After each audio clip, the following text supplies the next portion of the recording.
أعوذ برب الفلق من شر ما خلق ومن شر غاسق إذا وقب ومن شر النفاثات في العقد ومن شر حاسد إذا حسد.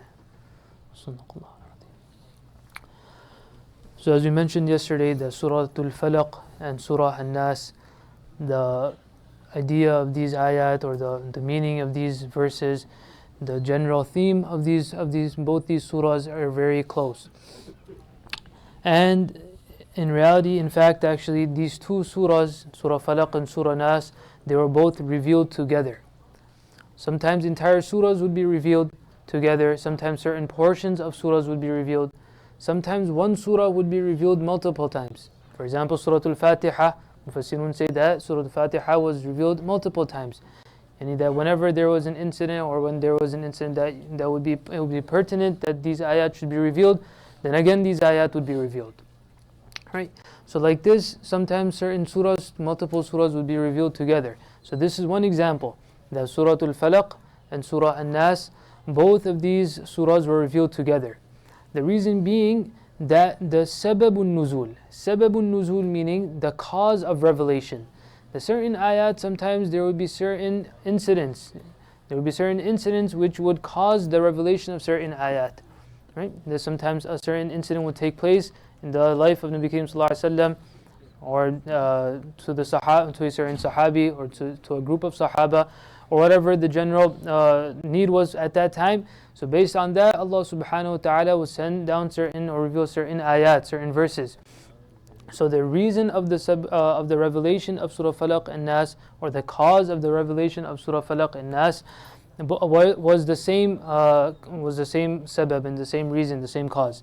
And that was that at the time, once Nabi Karim sallallahu alayhi wasallam, as is established through multiple different hadith, that a person in Medina Munawwara had cast a spell, had done black magic upon Nabi Karim sallallahu alayhi wasallam. So Rasulullah sallallahu alayhi wasallam was mashoor. The effect of this sihr, of this black magic, was that Nabi Karim sallallahu alayhi wasallam would at times forget certain things. The effect of the sihr, the effect of the black magic, there was no effect upon the wahi. So what wahi used to come down to Nabi Karim sallallahu alaihi wasallam, he wouldn't forget that. Only day-to-day things, day-to-day chores. That did I do this? Did I not do this? Did I visit this place? Did I not go here? Did I do these type of things? Nabi Karim sallallahu alaihi wasallam, the effect of the black magic was that he used to forget. Now some may think that how is this possible that he's a Rasul also, and there was black magic? How can that be? That upon Nabi that Allah subhanahu wa ta'ala would allow? The idea is simple, is that black magic is also under the realm of physical, or under the realm of natural phenomenons in this world also. That just as Nabi Karim sallallahu alaihi wasallam, or any Nabi, when it's cold, they would also feel cold. When it's hot, they would also feel hot. As human beings, they would also feel hungry. Right? This was actually a critique that others made, that how can you have a Rasul, how can he be a messenger, and he يأكل الطعام ويمشي في الأسواق, that he's also eating food and he also needs to go to the marketplace and purchase things. So the Quran says that these natural phenomena which come upon a Nabi, this doesn't take away from the prophethood. Rather, this actually is the hikmah of Allah subhanahu wa ta'ala, that He sent a Nabi from amongst human beings. That just as we feel things, the Nabi also feels. Right? And just as or else a person would say, well, he's a Nabi and nothing happens to him. That's why for this being to follow the commands of Allah subhanahu wa ta'ala is very easy. So the hikmah behind it is that no, from amongst the people, one who feels things that people feel, one who gets hurt when people, just as people get hurt. And just as we have feelings, Nabi Karim sallallahu alaihi wasallam also had feelings. Rasulullah sallallahu alaihi wasallam in Uhud, his tooth also got injured. So these were all things which happened to Nabi Karim sallallahu alaihi wasallam. So just like that, black magic also, its effect is just under the same natural phenomenons of this world. That if a person, and the same way that Rasul sallallahu alaihi wasallam, if Allah subhanahu wa ta'ala allows that it takes effect, then the Rasul would also be affected by that. So what had happened is that a person in Medina, a munafiq, he had done black magic upon Nabi Karim sallallahu alaihi wasallam. Rasulullah sallallahu alaihi wasallam, he was shown in his dream. The dreams of Anbiya are wahi, right? Not like our dreams. the dreams of the Anbiya alayhi salatu wasalam are complete wahi from the side of Allah subhanahu wa ta'ala, that Allah subhanahu wa ta'ala sent two angels to Nabi Kareem sallallahu alayhi wa sallam in the form of this dream. And these two, the one angel sat by the head side of Nabi Kareem sallallahu alayhi wa sallam. All of this is established in hadith. Ibn Kathir rahimahullah mentioned these different hadith under the tafseer of these ayat. And one angel sat by the foot of Nabi Kareem sallallahu alaihi wasallam. So the one angel asked the other that what happened to this person, yani pointing to Nabi Kareem sallallahu alaihi wasallam. So the other said that he has been a spell has been cast upon him, or that he is mashur, that he is under the effect of magic, or that he had someone who had taken a comb of Nabi Kareem sallallahu alaihi wasallam and tied some knots upon the teeth of the comb, and he had thrown it into a certain well. So in the dream, Rasulullah sallallahu alaihi wasallam is informed of this, and when Rasulullah sallallahu alaihi wasallam wakes up, he sends some Sahaba radiallahu anhum to go retrieve this comb. When they go there, they reach that certain well, they take it out, and they come back to Nabi Kareem sallallahu alaihi wasallam. And there were 11 knots tied. So Allah subhanahu wa ta'ala sent these 11 verses, yani 5 of Surah Al-Falaq and 6 of Surah Al-Nas, that with each knot when Rasulullah would be opening, he would recite one verse, and by the end of the two surahs, when the recitation of both the surah Falaq and Surah Nas was completed, Allah subhanahu wa ta'ala also took away the effect of the magic.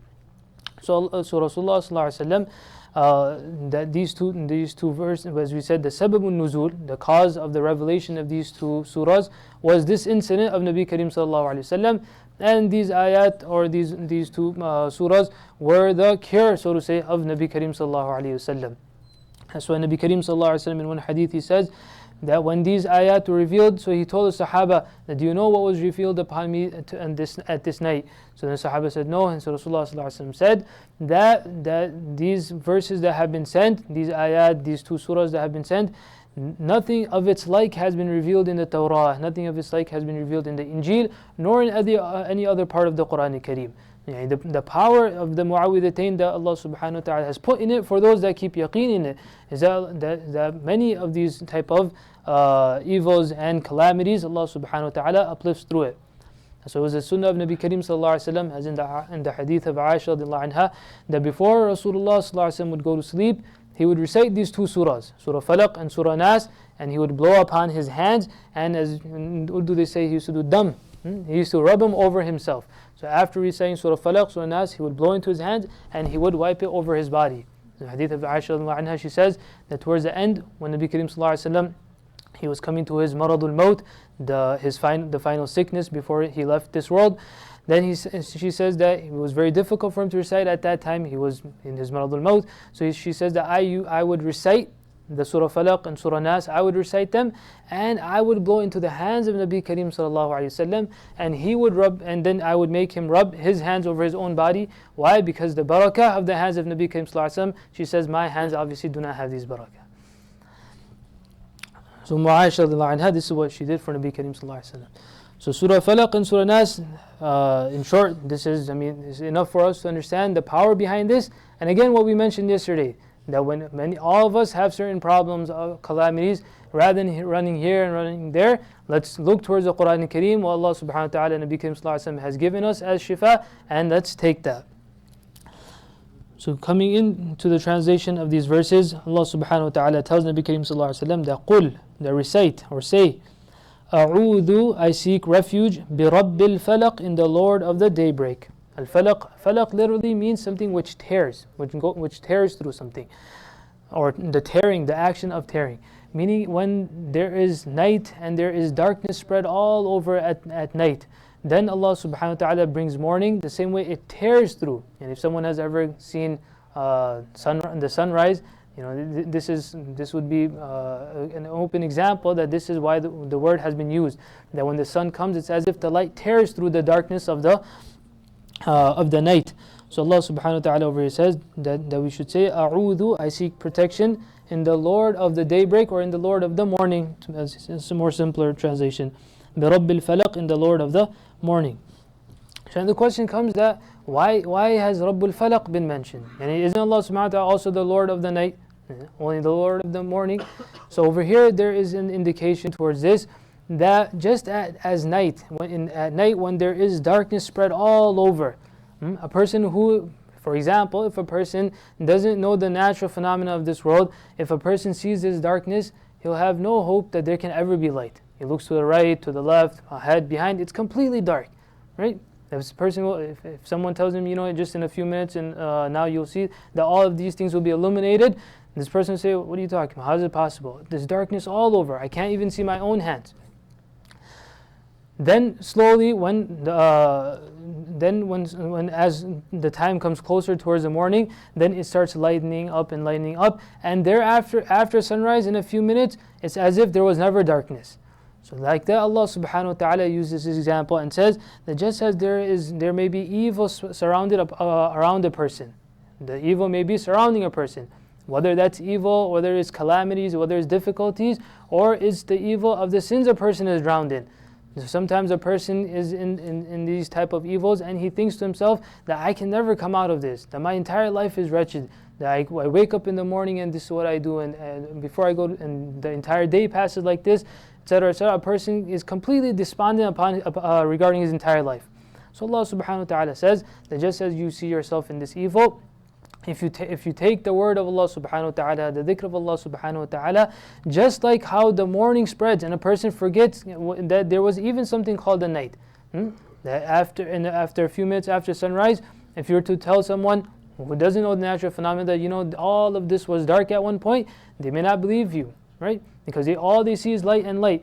So like that, Allah subhanahu wa ta'ala is indicating towards this, that a person who is in complete despondency, with all types of calamities and difficulties and sins surrounding him, just as soon as you turn to Allah subhanahu wa ta'ala, then all these darknesses will vanish also. قُلْ أَعُوذُ بِرَبِّ الْفَلَقِ. That is the deity who we take protection in. مِنْ شَرِّ مَا خَلَقَ. From the evil of all that which He has created. مَا خَلَقَ. مَا means everything which, all that which. Anything Allah subhanahu wa ta'ala has created. Allah subhanahu wa ta'ala is the one that has created this. So again the question comes, why would Allah subhanahu wa ta'ala create these things? Again, as a test. So this world is a test for us. And if a person doesn't know evil, then obviously he won't know good also. And a person only appreciates good when what? There is an opposite to something. So min sharri ma khalaq, from the evil of all that which Allah subhanahu wa ta'ala has created. So we seek protection in the Lord of the morning from the evil of all that which He has created. وَمِن شَرِّ غَاسِقٍ إِذَا وَقَبَ. From the evil of the gathering of the darkness. Ghasiq referring to the night or the gathering of the darkness. إِذَا وَقَبَ, when it overspreads.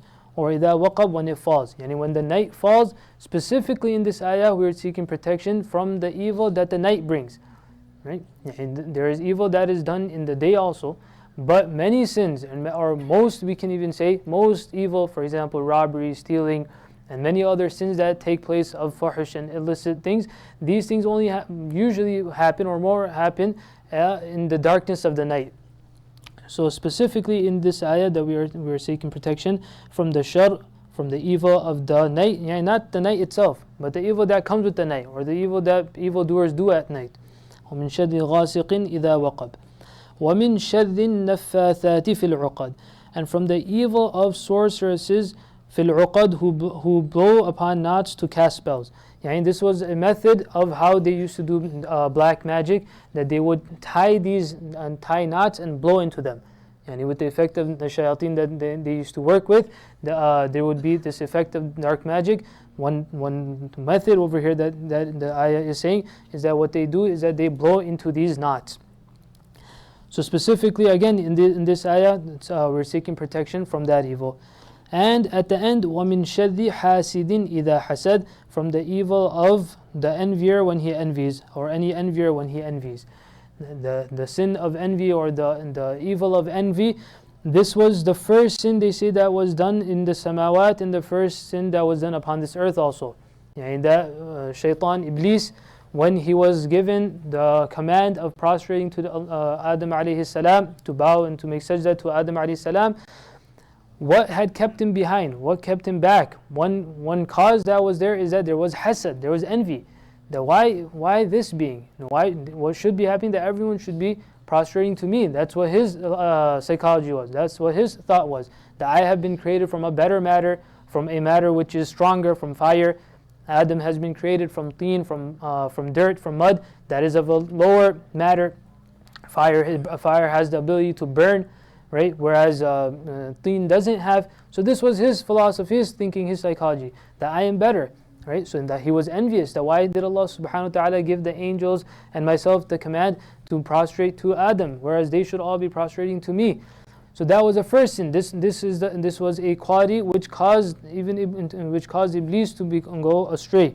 And in this world also, the sons of Adam alayhi salatu wasalam, Qabil and Habil, the one that killed the other, what had caused him? That there was hasad, there was envy for the other brother. So that had caused him to kill his other brother. So over here we're seeking protection from وَمِن شَدِّ حَاسِدٍ إِذَا حَسَدٍ. And the connection with the incident of Nabi Karim sallallahu alaihi wasallam was also this, that what had caused this munafiq in Medina Munawwara, Walid ibn A'sam, to cast this spell upon Nabi Karim sallallahu alaihi wasallam, that this was from the side of the munafiqun, that they were jealous of Rasulullah sallallahu alaihi wasallam and the Sahaba anhum, that how they were prospering and how Islam was spreading rapidly. So this was the envy that they had, which had caused them to do such a thing. We seek protection of Allah subhanahu wa ta'ala from all evils, and that Allah subhanahu wa ta'ala moreover gives us tawfiq to use these ayat and to have yaqeen upon these ayat and to take from these treasures which Allah subhanahu wa ta'ala has kept for us. Wa akhiru da'wana alhamdulillah.